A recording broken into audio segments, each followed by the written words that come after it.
Hi అందరికీ. అందరు ఎలా ఉన్నారండి? మీరందరూ బాగుండాలని నేను కోరుకుంటున్నాను. ఈరోజు సండే అండి. సండే స్పెషల్ మా ఇంట్లో ఏం చేశానో మీకు చూపిస్తున్నానండి. మార్నింగ్ బ్రేక్ఫాస్ట్ కింద మా పిల్లలకి గోధుమ రవ్వ ఉప్మా చేశానండి. మా పిల్లలకి గోధుమ రవ్వ ఉప్మా అంటే చాలా ఇష్టము. ఈరోజు సండే కదండి, మా పిల్లలు అయితే కొంచెం లేట్గా నిద్రలేస్తారు. 7:30కి అలా నిద్ర లేచి వాళ్ళు బ్రష్ చేసుకొని ఫ్రెష్ అప్ అయ్యి వచ్చి బ్రేక్ఫాస్ట్ అయితే చేసిరండి.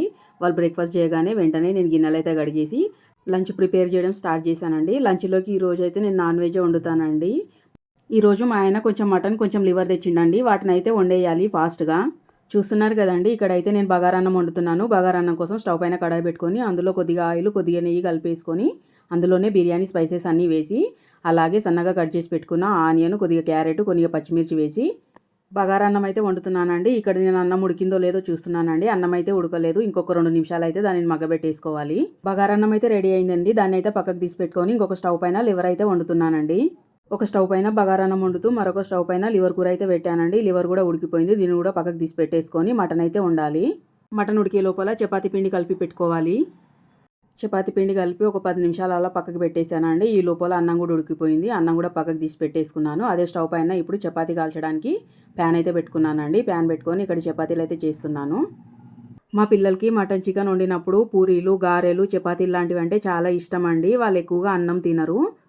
యాక్చువల్గా ఈరోజు నేను గారెలు చేద్దాం అనుకున్నానండి. కానీ నిన్న మినపప్పు నానబెట్టడం మర్చిపోయాను. అందుకే గారెలు అయితే చేయట్లేదు, చపాతీ చేస్తున్నాను. మా పిల్లల్ని లంచ్లోకి చపాతీ చేయాలా పూరి చేయాలా అని అడిగితే వాళ్ళు పూరి వద్దు చపాతీ చేయమన్నారండి. అందుకే నేను చపాతీ చేసేస్తున్నాను. చపాతీ చేయడం అంటే నాకు చాలా ఇష్టం అండి. నాకు చపాతీలు చేయడం చాలా ఫాస్ట్గా వచ్చేస్తుంది.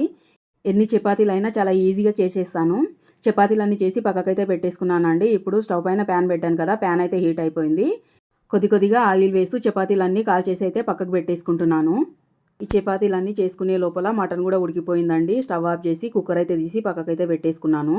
ఈరోజైతే నా రొటీన్ని చాలా స్లోగా స్టార్ట్ చేశానండి. కానీ పనులైతే చాలా ఫాస్ట్గా అయిపోయినాయి, చకచకా అయిపోయినాయి. సండే అంటే చాలా లేజీగా ఉంటుంది, చాలా స్లోగా గడిచిపోతుంది. కానీ ఈరోజు మాత్రం ఎందుకో చాలా ఫాస్ట్గా అయిపోయినాయండి పనులన్నీ. యాక్చువల్గా ఇది దోశ పాన్ అండి. దోశ పాన్ పైననే నేనైతే చపాతీలు కాలుస్తున్నాను. నేను ఏ వంటకాలలోకి అయినా సరే ఆయిల్ చాలా తక్కువగా వాడతానండి. చపాతీలు కూడా ఒక 2-3 చుక్కలు అలా ఆయిల్ వేసి మాత్రమే కాల్చుకుంటున్నాను. కూరలలో అయితే చాలా తక్కువగా ఆయిల్ వాడతానండి నేను. ఎంత తక్కువగా ఆయిల్ వాడినా కూరలు అయితే చాలా టేస్టీగా వస్తాయండి. నాన్ వెజ్లోకే కొంచెం ఎక్కువగా వేస్తాను తప్ప వేరే కూరలు అయితే చాలా తక్కువ ఆయిల్తోనే నేనైతే చేస్తాను. ఈ మధ్యన నేనైతే ఆయిల్ చాలా అంటే చాలా తక్కువగా వాడుతున్నానండి. మామూలుగానే ఫస్ట్ నుంచి అయినా నేను చాలా తక్కువ ఆయిల్తోనే వంటలు చేస్తాను. కానీ ఈ మధ్యన అయితే పూర్తిగా తగ్గించేశాను. మేమైతే మా ఇంట్లో 4 మెంబర్స్ ఉంటామండి. నేను, మా ఆయన, నాకు 2 పిల్లలండి. ఆ 4 మెంబర్స్‌కి ఎన్ని వంటలు చేసినా 1 మంత్‌కి 2 లీటర్ల నూనె మాత్రమే వాడాలని నేనైతే ఫిక్స్ అయ్యానండి. ఎన్ని రకాల కూరగాయలు వండినా, డీప్ ఫ్రైలు చేసినా, ఏం చేసినా కేవలం 2 లీటర్ల నూనె మాత్రమే 1 మంత్ వాడాలనుకుంటున్నానండి. దానికోసం నేను నూనె అయితే చాలా తగ్గించేశాను. సండే వస్తే మనం నాన్ వెజ్ చేసుకుంటాం కదండీ! మటన్, చికెన్‌లోకి కొంచెం ఆయిల్ అయితే పడతది. మనం రోజు వండుకునే కూరగాయలలో కంటే మటన్ చికెన్లోకి కొద్దిగా ఆయిల్ ఎక్కువ పడుతుందండి. అయినా సరే ఒక 2 టీ స్పూన్లు ఆయిల్ ఎక్కువగా వేసి సండే రోజు అయితే వంటలన్నీ నాన్ వెజ్ చేసేస్తాను. కానీ మండే నుంచి అయితే మళ్ళీ నేను స్ట్రిక్ట్గా పెట్టుకుంటానండి. మండే నుంచి కేవలం 1 లేదా 2 టీ స్పూన్లతోనే 2-3 రకాల కూరగాయలు అయితే వండేస్తున్నాను. మండే నుండి సాటర్డే వరకు మనం ఎక్కువగా కూరగాయలే వాడతాం కదండి. పిల్లలకి బ్రేక్ఫాస్ట్ కానీ లంచ్లోకి కానీ ఆకుకూరలు కూరగాయలే వాడతాం కదా. వాటికైతే నేను నూనె అయితే చాలా తగ్గించేశానండి. నా వీడియో చూస్తున్న మదర్స్ ఎవరైతే ఉన్నారో వాళ్ళందరికీ ఒక చిన్న రిక్వెస్ట్ అండి.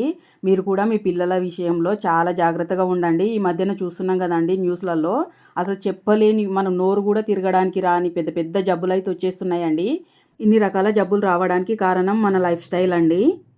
ఇలాంటి జబ్బులు ఎక్కువగా రావడానికి ఆయిల్ ఎక్కువగా వాడడం కూడా ఒక కారణం అండి. అందుకే మనమంతా ఆయిల్ తగ్గించేద్దాం. మన పిల్లల ఆరోగ్యం, మన దేశ భవిష్యత్తు, మన పిల్లల భవిష్యత్తు మన చేతుల్లోనే ఉందండి. మన నాలుక రుచి కంటే ఆరోగ్యం చాలా విలువైందండి. ఆ ఆరోగ్యాన్ని మనమే మన పిల్లలకు అందివ్వాలి.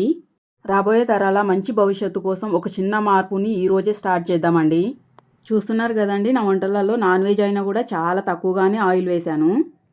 ఈ వీడియో కనుక మీకు నచ్చినట్లయితే లైక్ చేయండి, షేర్ చేయండి, అలాగే నా ఛానల్ని సబ్స్క్రైబ్ చేసుకోండి.